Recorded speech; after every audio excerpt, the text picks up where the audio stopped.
Meatloaf. Oh, hi. Welcome. Welcome to Sidetracked with Pete and Robbie. I'm Pete. And I'm Robbie. Hey. Welcome to today's episode. So basically what this show is all about is just two guys, two mates talking about music together. You know, we have some guests on, we play some music. Sometimes we have some live performances as well. And it all backs up with Robbie's fantastic chatting tracks with Rob Burgess. Oh, thank you, Petey. Tell us a little bit about that channel, mate. Okay, so what's my channel about? I just, as you know, I love music, hence the stuff behind me and Funko Pops at the minute. I look at, I do deep dives into records. I do reaction videos to songs that have just been released. I interview some musicians every now and again, which I've got to do more of, actually. I've not done it in a while. And yeah, we do the live streams with you. Sometimes I jump on and just talk about things that are relevant at the time. And we're going to discuss one of those a little bit later as well. And yeah, it's just a music channel for people that love music, want to find out about it. And, you know, if you just like music and want to watch some interesting stuff, I think it's interesting, you know, come in and check it out. It's wicked. But, I can attest to that. Oh, thanks, man. I just love music. So it's just great to be able to sit and talk about music and look at music from a different angle. And what's nice is you can agree and disagree, and it, you know, it doesn't matter.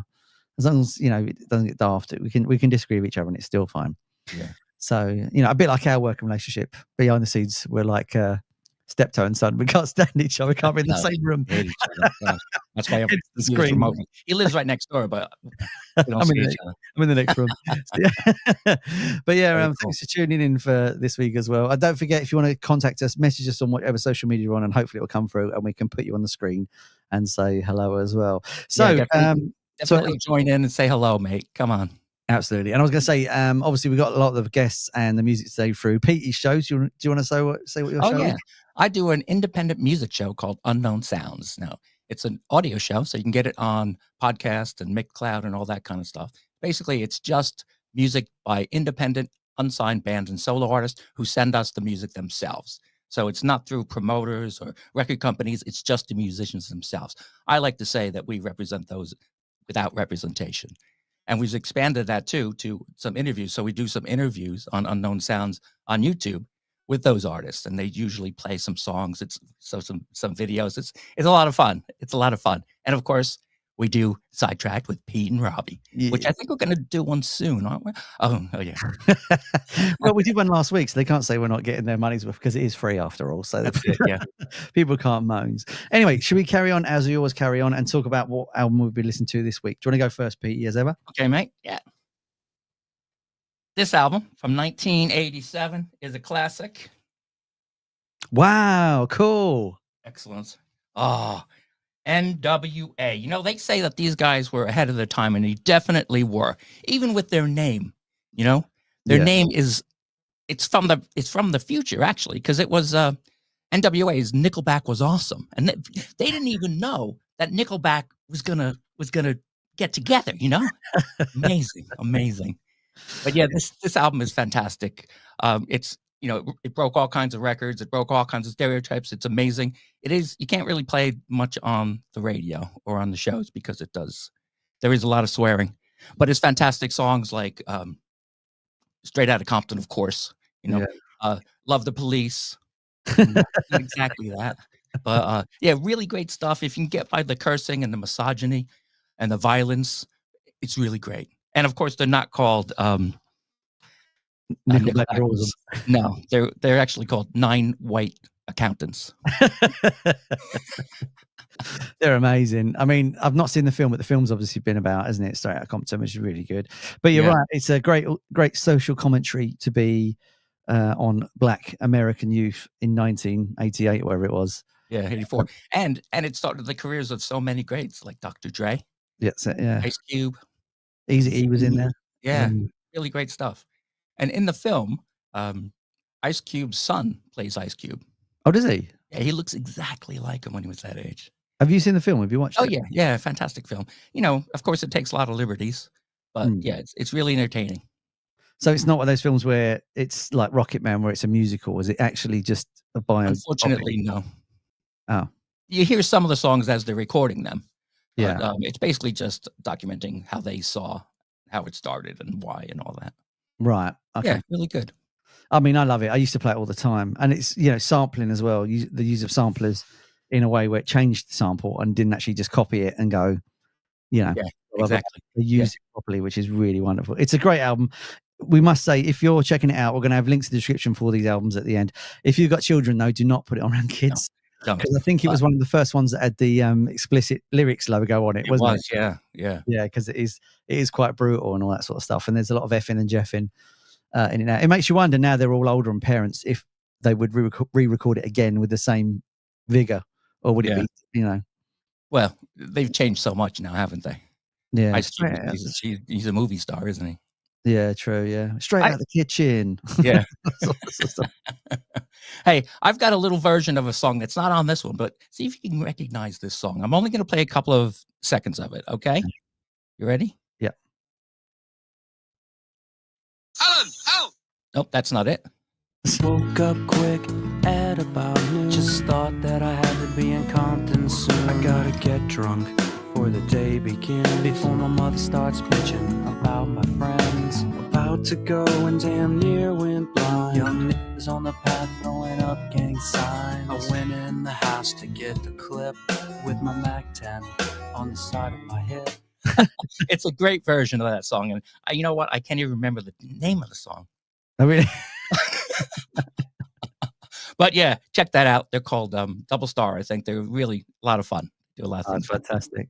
Hey, Robbie, do you have an album that you're going to share with us? I do indeed, sir. I do indeed. Now, it's an album that definitely changed my life in a way. Like sometimes you hear some music and like alarm bells go off and it just rings for you and you just go, right, like this is what I'm supposed to be listening to. And it gave you a direction and that, because I think I was 16, 17 when it came out, and it came out on the 27th of August, 1991. So it's just had an anniversary a couple of days ago, which is why I was playing it this week. And I just think it's one of the most breathtaking albums of all time. Pearl Jam's 10 album. Absolutely. I can't put into words how much I love this album. It just changed everything about who I was as a person when I first heard it. You got songs like Black on it as well, Even Flow and all this sort of stuff. And the cover on the CD was originally this. So you didn't know what it was until you actually got it and unfolded it, and you realized they were all holding hands.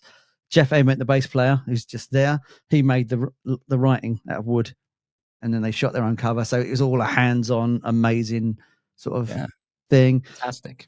It's just amazing. Jeremy's on this, and for a young band, they just started out. This album's come out, Nirvana's come out, and then they're at number one everywhere. And they go, yeah, we're not going to make videos. We don't like that. And they didn't make any videos. They made one for Jeremy, and that was it. They were like, nothing for nearly 25 years, pretty much. Yeah. And what an amazing statement to make, considering MTV at the time was the what's the word? That was, you put it on MTV, you're going to make a lot of money. That's what you did. That was the focal point. Yeah. Yeah. And they just went, no, we're not doing that. And, they're from Seattle, and it's that grunge sound. Black's on this as well. And it was just the songwriting of Eddie Vedder on this record it shows you that you don't have to be obvious to make a statement. And, so he says in one of the lyrics in Black, why can't I be somebody else's sky, but why not yours? Yeah, why not mine? Why not mine? I mean, and you think like, wow, it's amazing. Like, why can't you be somebody's universe? Yeah. And things like that. And it's just a wonderful album. It's Brendan O'Brien recorded it, I think it was. And it's just brilliantly recorded. And yeah, it just changed everything about it. I was 16, 17. My mate Andy had it on cassette. He said, listen to this. I played it, and it just blew me away straight away. And I was like, because at the time in England, especially, there was a lot of dance bands around. It was dance and pop. And then you just had the rise of the boy bands, like Take That was slowly creeping through as well. And there was a lot of that sort of Stock Aitken Waterman process music and things like that. And then this literally comes in and goes, no, sod off. I mean, and kicks it to the side. I think this is one of the most important albums ever made, because people say Nevermind by Nirvana. I get that, but Nevermind opened the doors for everybody else because it was so commercially popular. But this is where it was at for me. This is the one. And I just think it's amazing. You got Even Flow, Jeremy Alive on it. It's a lot of it is about Eddie's dad as well. Like Alive was basically he didn't know his dad was his dad, if that makes any sense. He had a stepdad, but he thought it was his real dad. And then he found out his real dad was alive, and he went to see him, and he was dying. So hence the lyrics, your real daddy was dying. I'm sorry you didn't see him. It's all autobiographical as well. Yeah. And then you sort of listen to it in that depth when you find out later on what actually happened. And it's just a mind blowing album. You know, links in the description later on. Yeah, definitely. Play it until you're sick of it, and then you won't be sick of it, and you just keep playing it like I've done for the last 30 years. We can really see how much you love this album, how much it means to you, mate. Oh, it's just amazing. It's an amazing piece of work, and they have like the Rock and Roll Hall of Fame and things like that, where they put things into they have the Film Association Day where they press it and put it in a mountain. So if Civilization dies, they can still get a copy, and I think they should do it with music, and this should be in there for definite. It's fantastic. But anyway, that is my album of the week. Now I'll stop talking about it. Excellent. I'm gonna have to listen to that. I've never listened to it. Oh wow! I mean, you get to see it for the first time, so that's brilliant. Just a reminder, wherever you're listening to us or watching us on, hit us up in the comments. Let us know what you've been listening to this week. We'd love to know what you've been listening to as well. Because we might discover a new band we don't know about, and that's always wonderful when that happens as well. And hopefully we're going to send it back to you, and we're going to play you some stuff you've never heard before and some new people you've never heard too. So hit us up in the comments, and we'll definitely pop you up on a little screen. Right, shall we play a video? Yes, let's play a video by our guest tonight. They're called Bamboozle. Fantastic band. This is from their album Retrograde. It's a wonderful song. Here we go. Here's Daddy's Girl.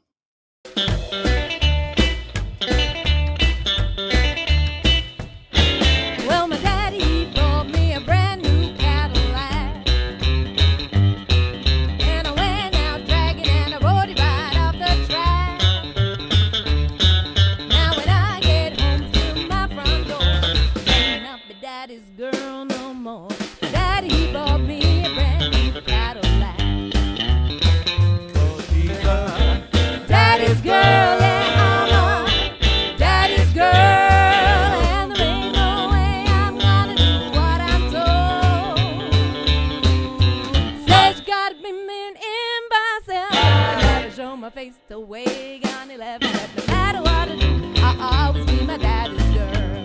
Daddy's girl. Well, my daddy, he bought me a brand new string of pearls, just to show his baby that she ain't like the other girls. Well, I played my hand in a game of poker, and I lost that chain to some low-down joker. Daddy, he bought me a brand new string of pearls. Daddy's girl, yeah, I'm daddy's girl, and there ain't no way I'm gonna do what I'm told. Says don't you get in no fight, that's my cool most every night. But no matter what I do, I'll always be my daddy's girl. Daddy's girl.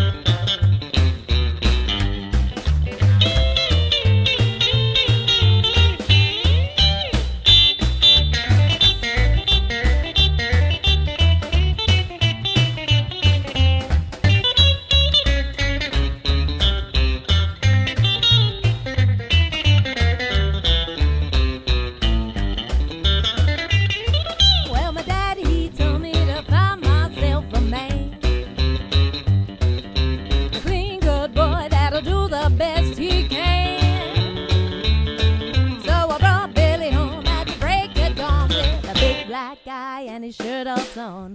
Daddy, he told me to find myself a man. 'Cause she's a daddy's girl, yeah, I'm a daddy's girl, and there ain't no way I'm gonna do a thing I'm told.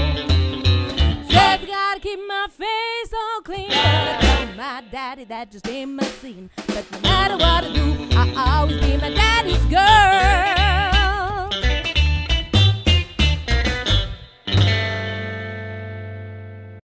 Wonderful stuff. Excellent. Fantastic. That's and wonderful. Here they are now, right?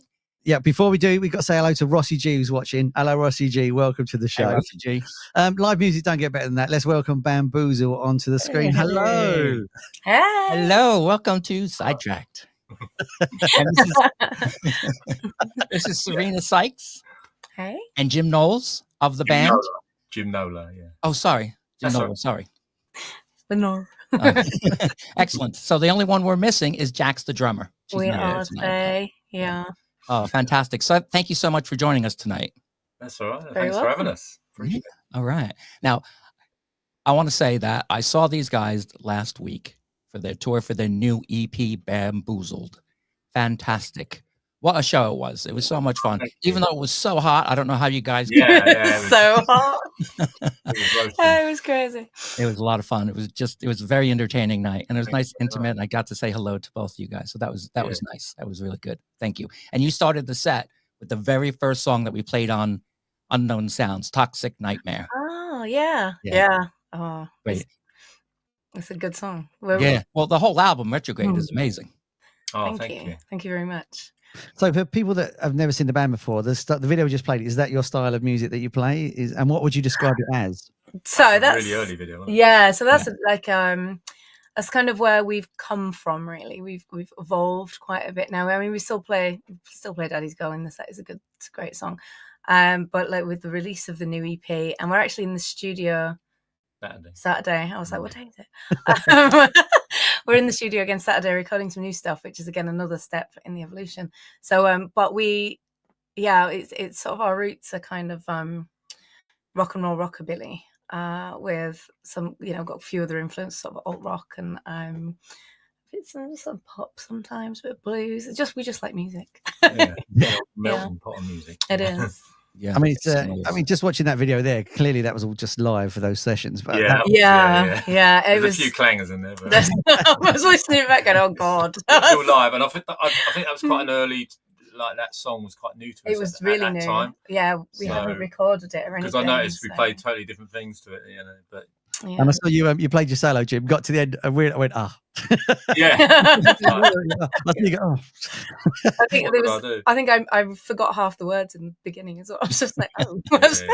Well, they didn't know it until now, but it's a fantastic sound live as well. And if people go to your show, is that the sort of sound they get? That sort of live set? There is some of that.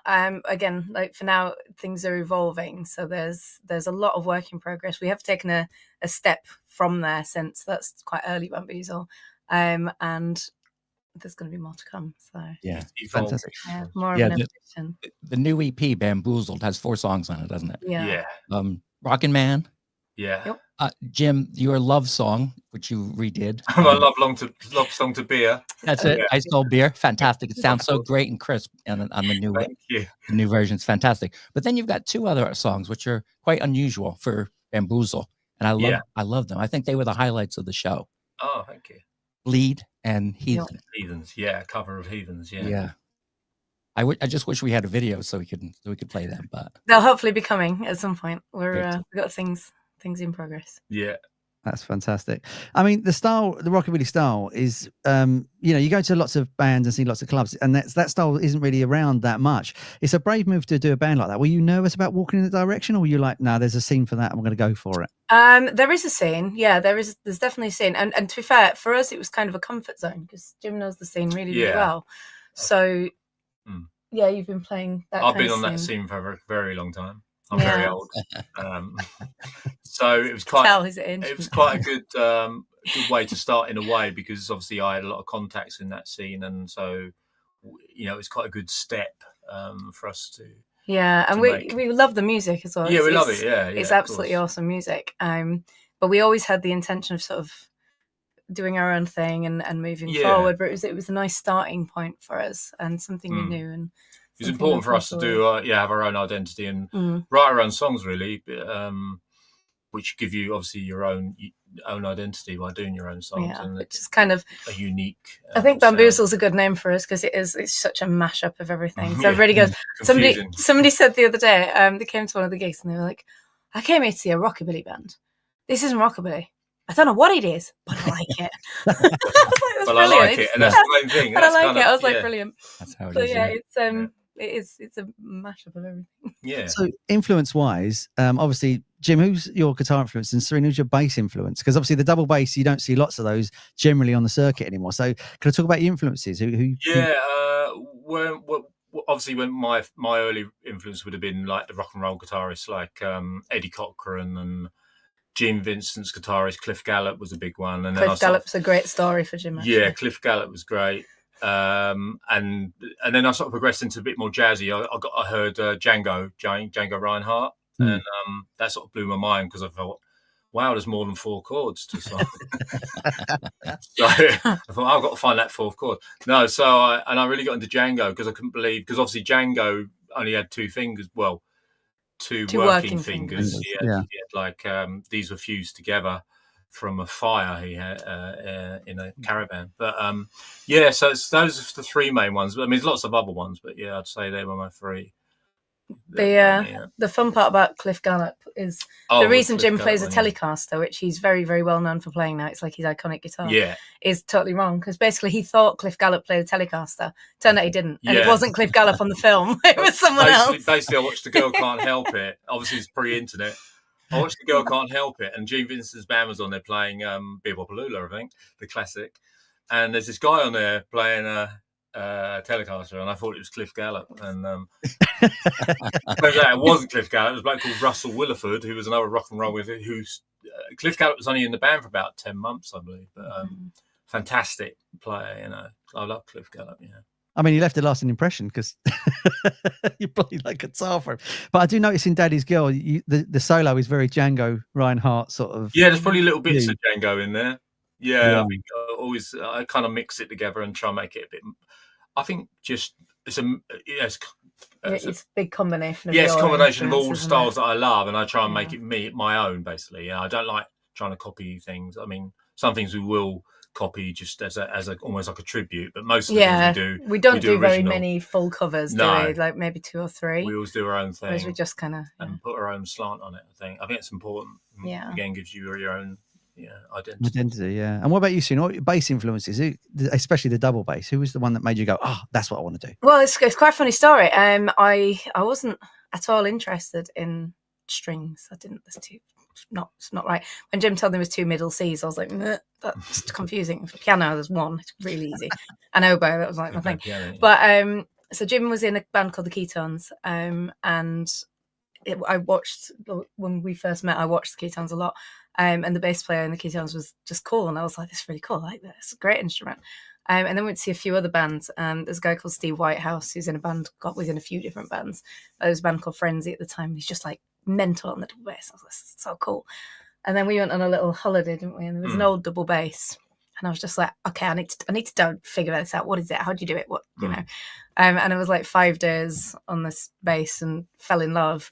And went home and just started learning. So I didn't have any like proper musical influences at the time. It was just the people around me and the bands I was seeing locally. And Steve Whitehouse is still one of my big influences. He's a great guy. We saw him the other week, didn't we? Yeah, Fishingham for Holland. Yeah, after a few times. And he's agreed to do a little interview for my channel, which can be really fun.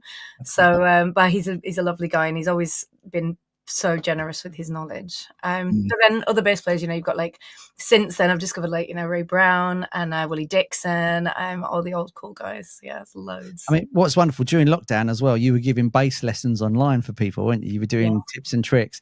We'll put a link in the description because obviously if people learn double bass, you're the lady to go to. I still run the channel. It's doing really, really well actually. Right. Never intended it to be, but it's gone really well. So. That's great. And when you play live, you're quite a performer as well. Thank both you. Of you guys. Yeah, I do love a performance. I do. Oh yes, you could tell. Go big or go home. I love that you still get up. Actually, you get up on the bass and play that. That's very cool. Yeah, it was. It's like a rockabilly tradition, really. A lot of rockabilly bassists do it, and I was like, well, I'll do it in heels, whatever. Yeah. Do you like doing it, or is it just something that you have to do for the show? No, I really do. I think I've been through phases where I'm like, oh, I'm not so sure. Oh, can't be bothered today or whatever. And there's like, occasionally you'll get places where we played Chicken Stock Festival a couple of years ago, and their stage was like this. So I was like, oh. And sometimes you get like a wobble on, so you'll get on and the thing's bouncing, and oh my god. But no, I still really enjoy it. It's really fun. It's like another skill set because you got to learn to play, and then you got to learn to play with acrobatics as well. It's Jim doesn't have to do that. He just I stood on my guitar and break. He did stand on the double bass once, didn't you? In another band. I did another band. It fell off. So it was like no. Twisted my ankle. Wow. Put me off ever. Now, Fell in the drum kit. I'd pay to see that. I was in Germany. Luckily, there was a vet on hand, and he put my leg in a. It's not joking. No, serious. He put my leg in a bucket. Everyone at the time, I couldn't get up, and everyone thought it's part of the act. They were going, Oh my gosh.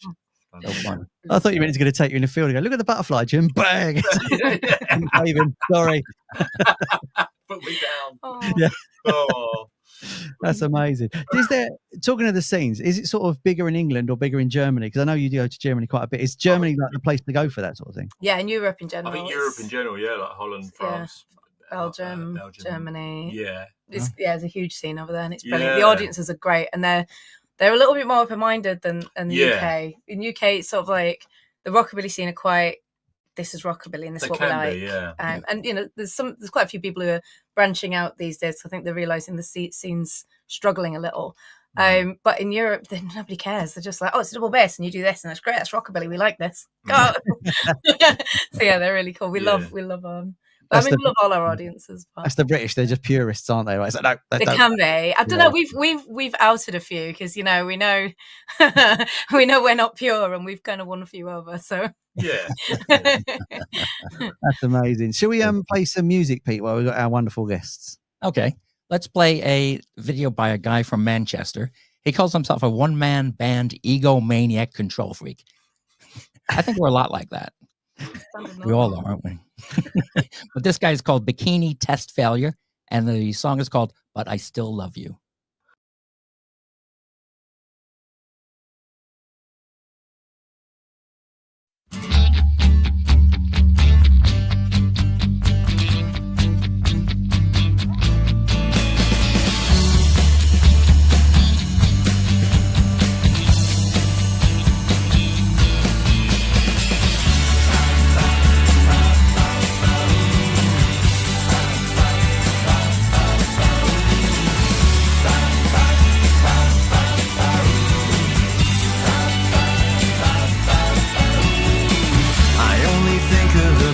Times I don't remember the aftermath. I think of you and your stupid smile. I never look at the photographs. If I knew then what I know now, I wouldn't give you the time of day. I can't believe you're any better off. I can't believe what you've done. I don't believe what you say. Don't think you leave me undisturbed, sunshine, when you claim it's you and me against the world. Sometimes, but I still love you and miss you and want you.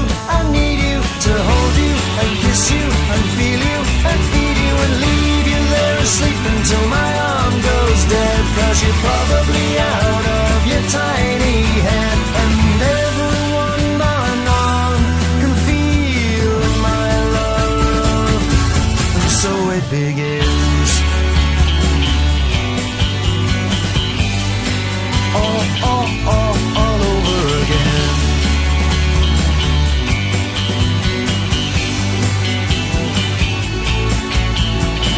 I can't believe you're still breathing. I wished you under a bus by now. I'm pretty good at the mind control. I must be losing my touch. I feel I'm letting you down. There's only so much of you to go round, sunshine. And don't think I don't hate you for it now. Sometimes, but I still love you and miss you and want you. I need you to hold you and kiss you and feel you and feed you. It makes me very happy, it makes me very sad. She's the kind of girl you dream of that you wish you never had. And wise words come too late. Wise words come too late. Everything's too late to save me now. And so it begins. So it begins.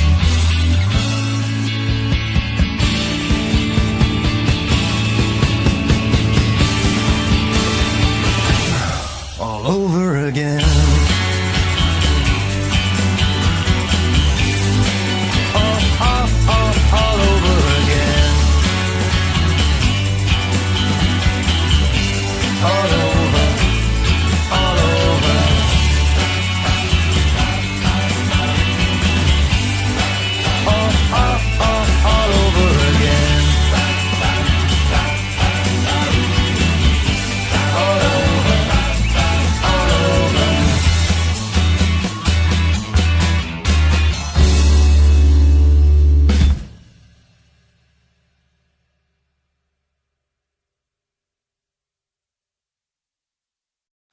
Yeah, really cool. Nice, wasn't it? Yeah, it's Yeah. really good. Yeah. Of course, that was during the lockdown. And what I like about it is during the lockdown, there wasn't a lot to do. So you started noticing the little details about life, and this is how he wrote the song. I really like that. Plus, it was really catchy. I think you're definitely getting older when I watched that video and I went, oh, I like his bird feeder. Yeah. Oh, I like that.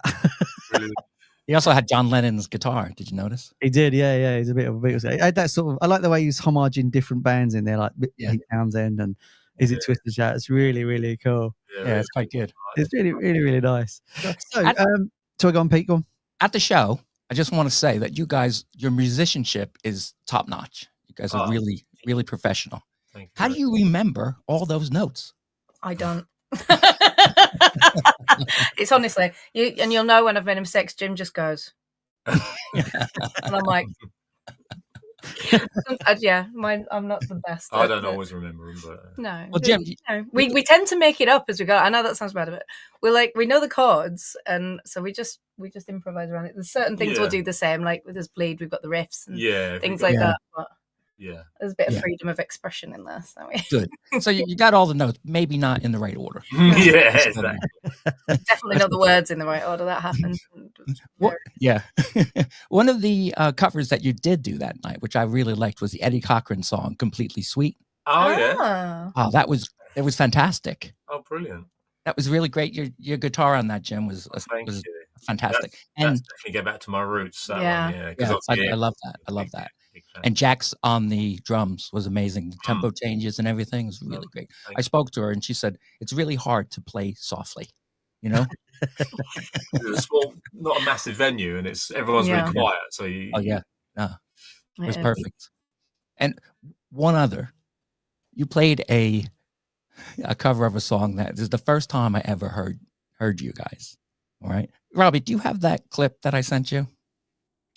What clip is it? Bamboozle, first scene or something like that. I don't think I do. No. Oh, sorry. No, I haven't. No. Okay. I sent it over. But anyway, I was in Kent. I was at the in Detling at one of the shows there, and I heard this song that I knew from a German band called Fujiyama Mama. I was like, that sounds great. What is that? So I went over and I took a little video of you guys for about a minute. It was fantastic. And then ever since then, I was like, wow, this is great. And then about 2 years later, Serena sent me some music and I'm like, wait a second, I think I know these guys. And it was you guys. Amazing. Oh, wow. Yeah, that would have been the Kent County Fair. Kent County Show. That's it. Yeah. That's the only time we've played that. That was a long time ago. Yeah, that was pre-pandemic. Where was in a little bandstand, weren't we? I remember that. Yep, little bandstand. It was fantastic. I remember that because you messaged me and said, I've just seen Serena and Jim. I was like, just Serena and Jim who? And he was like, Bamboozle. Thanks, Robbie. Like, who?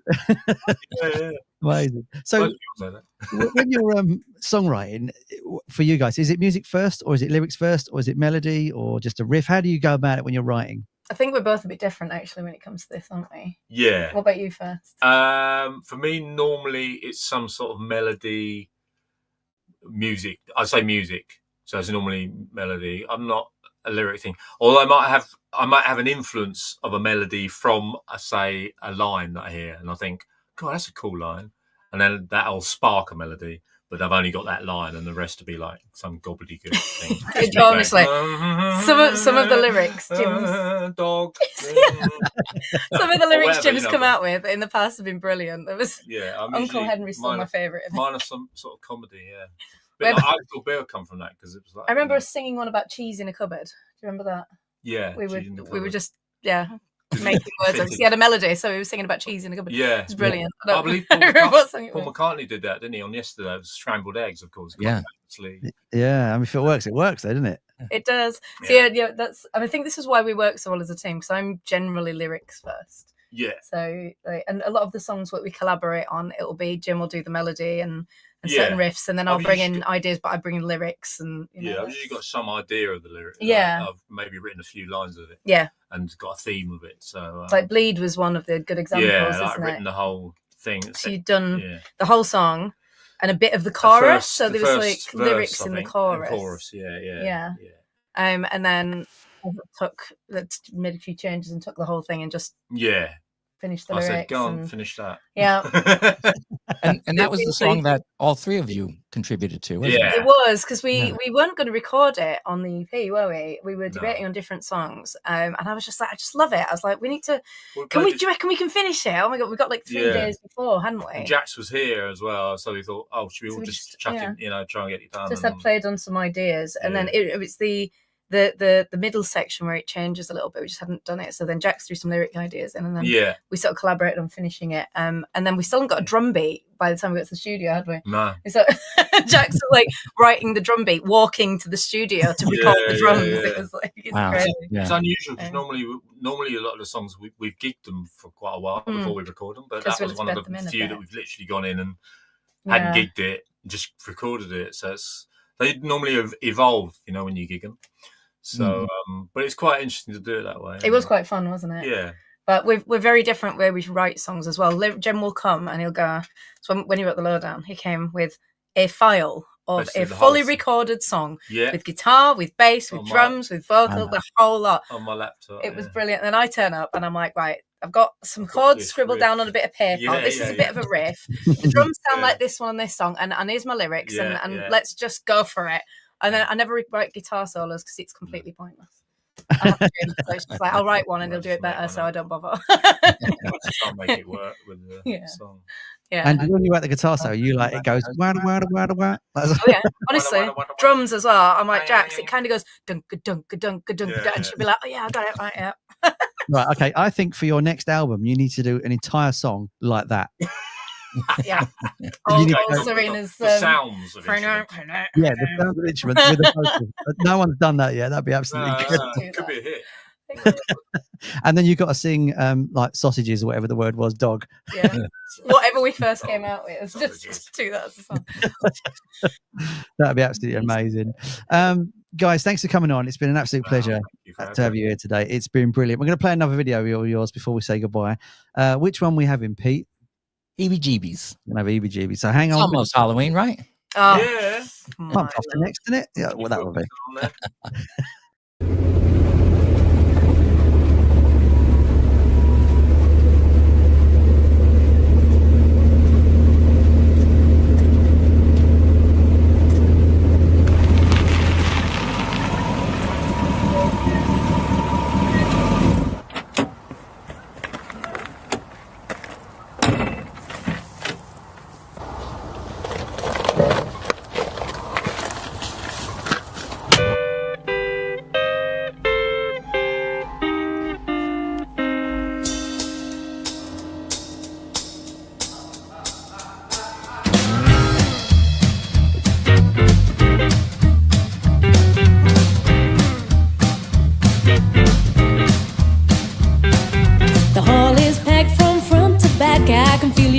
Somewhere, my eyes are tuned through dust and gloom and a rising atmosphere. Spines of cold ripple through my soul. Your presence leaves a bitter taste. Fear inches down my spine. Oh boy, I need a sign that this isn't meant to be my fate. Give me heebie-jeebies when you look at me. This dead just makes me cold. Give me heebie-jeebies when you look at me. It chills me to my bones. Oh, give me the heebie-jeebies in my darkest dreams. It's a dangerous game you play. Give me the heebie-jeebies and somehow it seems your rule I must obey.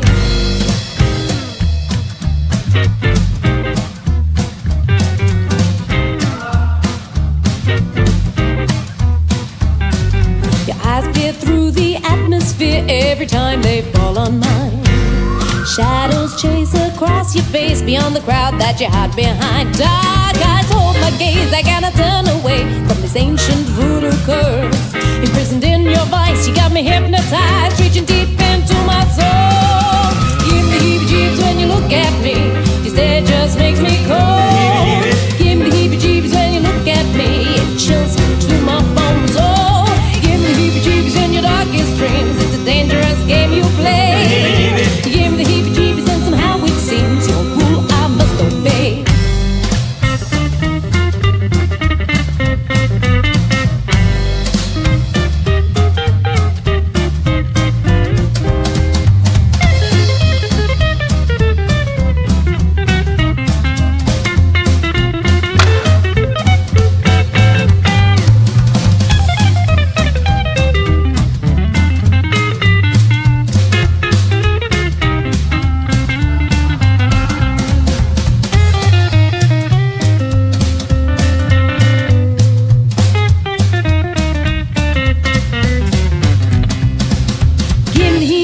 when you look at me. Your stare just makes me cold.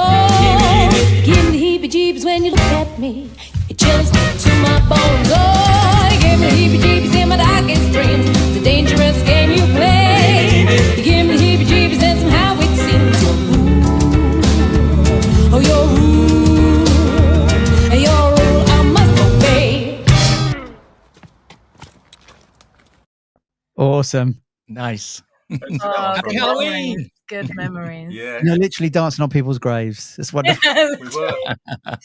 Oh. How did you pitch that to the church? Did you sort of say like, yeah, we want to do a video? It's not. So we were just actually talking. It's Yeah. the saddest thing for us. The two women who made that possible, Debbie incredible women, Young. Debbie Young and Meredith Cork, both passed away in the last few years since we did the Yeah. video. No way. So So, Debbie yeah. actually, her and her husband lived in that. Yeah, Church that was their building. house. It Their wasn't. It house. wasn't Wow. a church. They were a It bit was like their the house. Addams family, weren't they? Yeah, they're Bless amazing, them, they love amazing it. They love people, all the sort of absolutely horror amazing things and people. stuff, and, So yeah, Wow. so Debbie, whose house that is, produced the Yeah. video, and Meredith sort of she helped she produce, kind it, of she helped us, co-produced yeah, and- helped the band, and yeah, they were just yeah. So, Yeah, fantastic video. Very well produced. The Really little professional. cameo in there, Keith Wilkinson. He was in Squeeze with Jules Yeah, Holland. he's bass player with All Squeak. right. Yeah, he was the bass. Wow. So He's he's a married good to- friend of ours. He's a lovely And you guy. guitar play like Bill Bailey. That's all. Yeah, Oh, that's Keith Wilkinson. that is yeah. Keith. Oh, Yeah. that's him, is it? Wow, Keith, wow, yeah. cool. Yeah, Cool. yeah. He hasn't got any hair, actually. Yeah, so back in the he had a wig videos on. he was in, you'll see him in the one with the clocks, and he's Yeah. That's amazing. I mean, it's a lovely Halloween theme. Like, you know, it sounds really Halloweeny as well. It's really cool. It just reminds me of those old movies. It's a great thing. At least we got that video to immortalize your two friends there as well. It's wonderful. Yeah. yeah, absolutely. Yeah. And we got to, was it they said about any people that pass away, as soon as you say their name, they're alive again. So you've got that video forevermore Yeah. to do that. So that's Absolutely, yeah. absolutely wonderful. While you're here, can we quickly talk about the Oasis reunion? Because Brilliant. Okay. Yeah.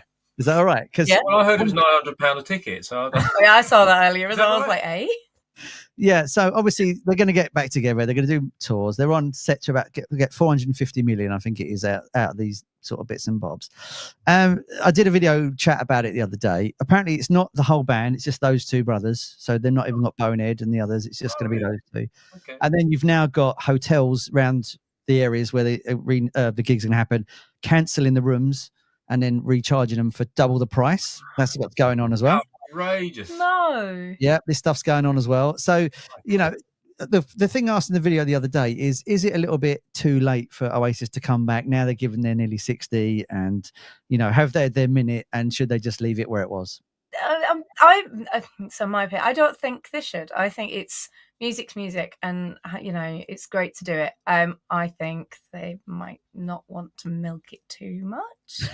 A normal comeback tour and be like, "Hey, look, we're normal one Oasis, would we're have been together." nice, wouldn't it? But not make quite so much of a big deal about They it. But really you know, are milking it, aren't they were. Yeah, they are. They were a fantastic band. You know, really, Yeah. really influential to me actually in the 90s. I loved them. I thought they were Yeah, great. You know, yeah. Noel Gallagher's incredible songwriter, absolutely incredible. You know, but their little, you know, brother controversy is quite fun. But you know, That's the thing, though. Is it like Fleetwood Mac, where sometimes the drama outweighs the music? Is that where the problem is? I mean, yeah, if it was just Noel for me, I think it can't outweigh the music. 'Cause he's just phenomenal, absolutely phenomenal as a songwriter. There were some classics. But yeah, could definitely do without the drama, couldn't you? So just focus on the music. Could you, like, I was talking about it with my friend the other day about it, because it come out and he said, "Oh, you're going to love this," because he knows I hate Oasis, right? So he said, "Yeah, great, you're going to get all this next year." So, you know, have they got together and said, "Look, boys, you're nearly 60. Why don't you do one more tour, get a bit of cash, and knock it off"? Could you could you tour with someone you don't like anymore? If it was only short time, probably. Yeah. Do they actually still not like? Have they not made up then? Are they? Well, they're saying they have, but have you seen any pictures of them together? No, that's true. And it's only a matter of time, isn't it? You know? But they have told them how much they're making, and then suddenly they've Yeah, I mean, there are a lot of bands that quite famously don't get on. You know, the Stray Cats were well known for fighting on off stage and things like that. So I think if you know it's temporary and it's not your full-time career anymore, I think, like, you know, if we had the fourth member or something and we didn't like them, I think that if you didn't see an end to it, it'd just be unbearable. I think on their level as well. Obviously, you Yeah. know, they're not like sitting in a transit van together. You know, No, going- that is true. know, We just spend a lot of time in the van they're together. going to be like, you know, it's going to be like he's going to come in his Rolls and the other or whatever, Yeah. and his Mercedes. or Get whatever. flown in with the little Flown in helicopters or whatever, or you know what I mean? something. Separately anyway. So literally be that time on stage and then they come off and probably go their separate ways, you know. But That's my sort of video crisps. Yeah. Yeah, it's wicked. yeah, Hey, well, Chris, they are. exactly.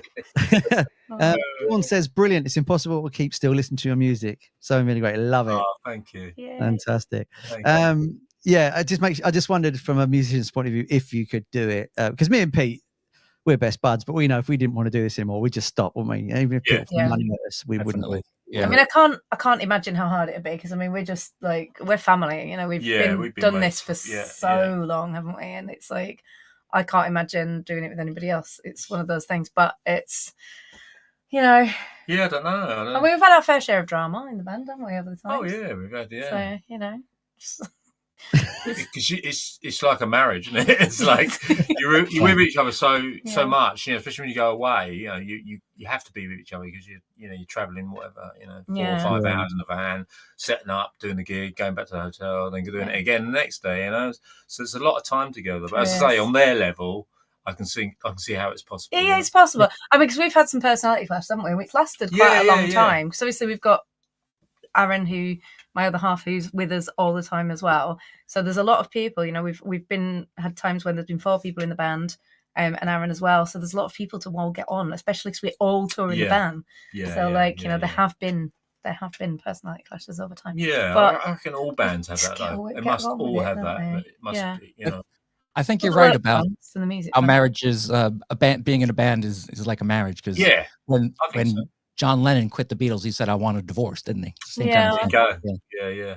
As far as Oasis, I'm going to be completely blunt. I don't like no Oasis. I think their music is They're definitely overrated. controversial, aren't they? I think their music is overrated.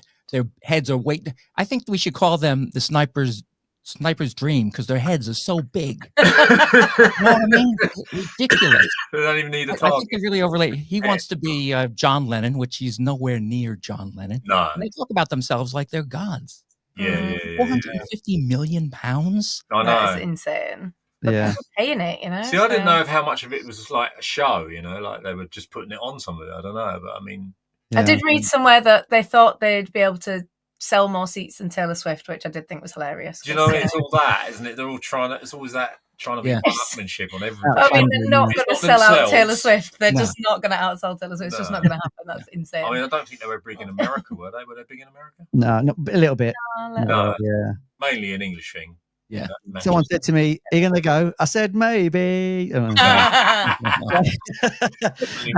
It's been absolutely wonderful having you two on. We'll have links to your website and your music and check them out and download them. And the best way to reach you guys right now is at Linktree, Bamboozle Linktree. Yeah. All the information there. Yes, and the website will be back up in a couple of days. Yeah. Great. Awesome. Thanks so much, guys. Thank you. You've been amazing. We'll see you soon. Awesome. Thanks, mate. Thank you. Bye-bye. Fantastic band. If you ran to watch the videos earlier, absolutely brilliant stuff. Really, really cool. And some of it, you can't believe they're playing that live. It's so good. And in a room, really amazing and things like that. It's absolutely brilliant.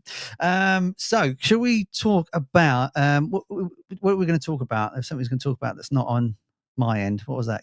Can't remember What were we going to talk about? Oh, have you ever heard of this band called the Beatles? I know of them. Yeah. Yeah. Well, they're from up north. North. Well, they used to play at this thing called the Casbah Club, and it was basically Pete Best's home, and his mom, made up the basement. In fact, the Beatles helped paint it because they wanted to play. So yeah, they played there many, many times, and it was kind of like a really historic place, And then they kicked Pete out of the band. But anyway, what they're doing now is Pete and his brother are opening it up as a Airbnb, as a B&B. Oh, cool. Yeah, so you can stay above the floor, the club, and then go down in it. And they're hiring Paul and Ringo to go there once in a while to play. I think they have to play twice a year. So they're contractually bound from the 1950s, are they? But the interesting thing about this is really weird. Pete Best's brother, really actually a half brother, because we didn't know it back then. But Neil Aspinall, do you know him? Yeah, the roadie Stage manager, yeah. Beatles. He actually is Pete Best's half brother's father. Sister's roommate. So while this young kid was putting together this band and helping him out, he had an affair with one of the members' mother. Wow, I think we need to draw this out. So Pete Best plays the drums in the Beatles. Yeah, his mom is in the background. Yeah. Okay. I'll bring down some tea. I'll bring down some tea.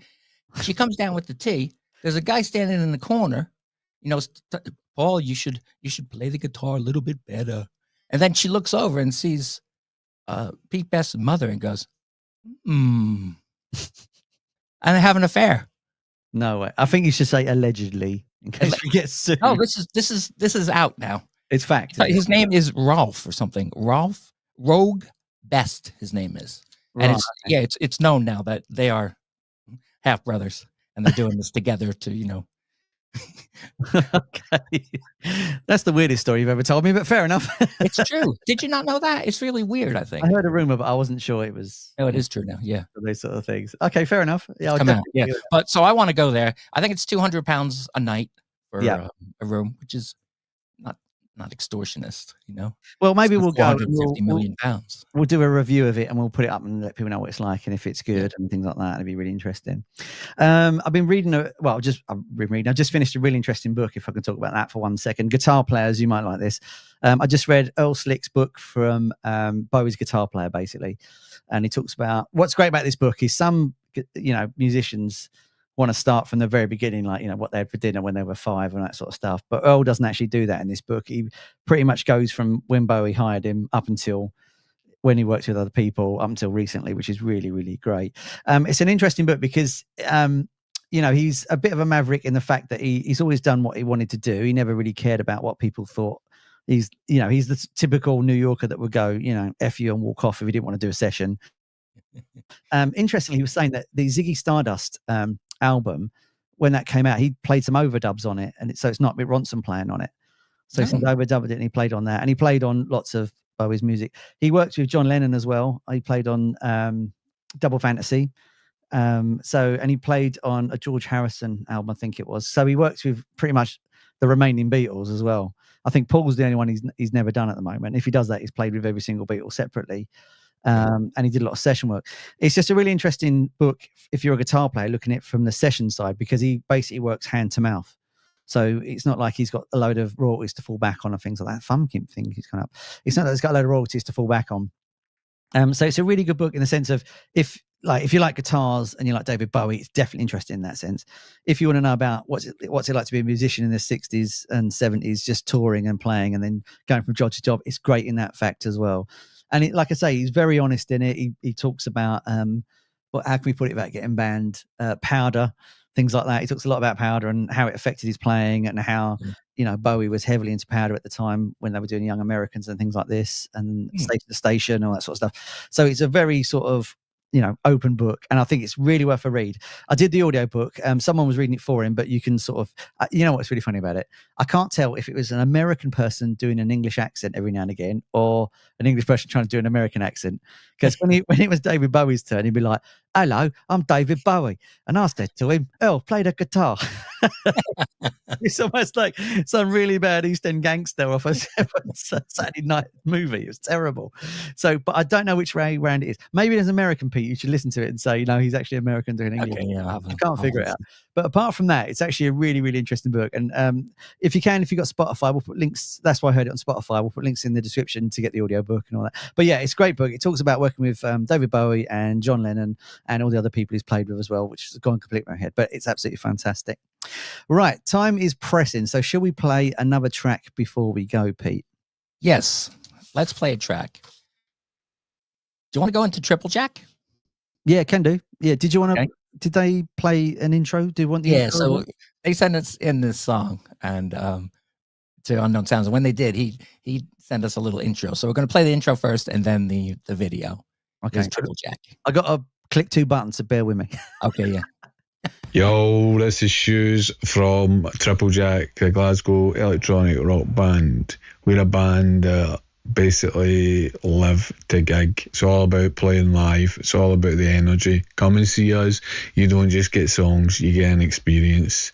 And this next song that you're going to hear, this is our single called Back on the Jacks. The best way to define it, it's a moment of clarity. Everyone at some point in their life will take a step back, the planets will align, and they'll say, I'm back on the jacks. Anyway, I hope you enjoy it, and remember, Triple. Oh, well, I didn't know Ken Bruce was in a band, but here we go.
Sow the seed.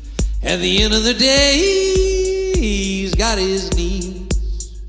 Turns to me and he speaks.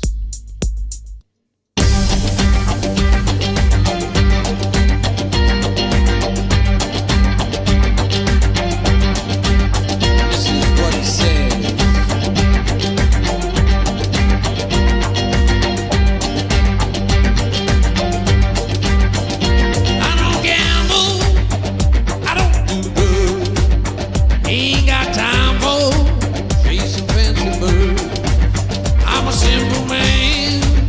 Let me do the man. Time don't sip by 3, put it in a glass and add a dash. 'Cause I'm back on the jazz. Ooh, yeah, I'm back on the jazz. I'm back on the jazz. He's back on the jazz. I'm back on the jazz. Back on the jazz. Back on the jazz. Back on the jazz. Back on the jazz.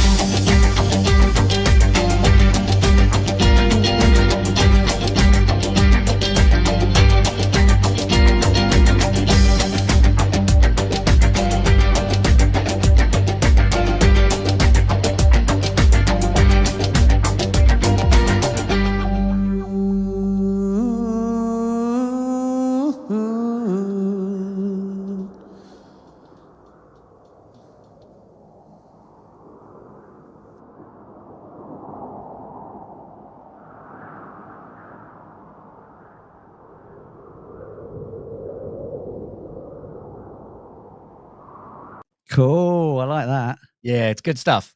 Good stuff. It's like, it reminds me of the Alabama 3, that sort of electro, sort of folky, sort of almost churchy kind of stuff as well. Yeah. It's really, really cool. Right in the beginning, it sounds a lot like the Macarena. Hey, I just want to say, Mhm. we have somebody listening who doesn't speak up, but we know he's there. We just want to say hello to Alan. Yeah, hello, Al. Yeah, sorry, you're right. We've got to say hello to Al.